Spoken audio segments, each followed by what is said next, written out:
Thierry qui demande comment dire en fait maison, quelle est la différence entre les petits mots qui peuvent se traduire par maison, à savoir ie et uti.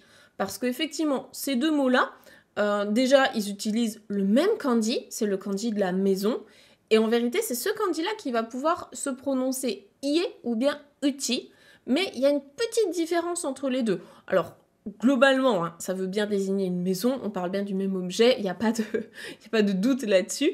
La différence en fait entre les deux, ça va être la même différence qu'en anglais entre house et home. Donc si vous n'êtes pas trop familier avec l'anglais, en gros, house, c'est le bâtiment en lui-même.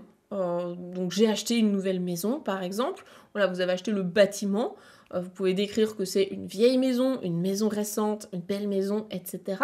Donc ça, en japonais, ça va correspondre à ie, la maison, le bâtiment en lui-même, c'est factuel. Tandis que home, comme dans l'expression home sweet home, que vous connaissez probablement, eh bien ça fait plus référence au côté chaleureux du foyer. Donc en français, je pense qu'on pourrait traduire ça par chez soi, c'est mon chez moi.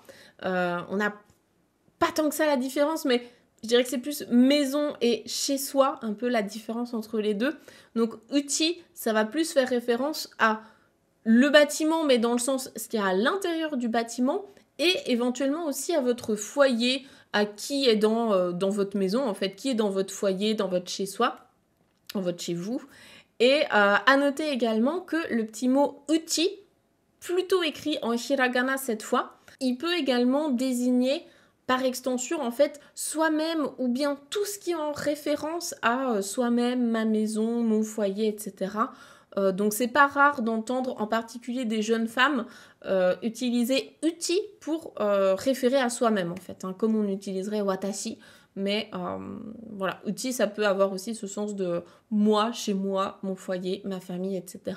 Comme par exemple si vous dites uti no ba-chan, donc la mamie de chez moi, uchi no oba-chan. En gros, c'est ma mamie, la mamie voilà, qui est dans mon foyer, quoi, qui est chez moi.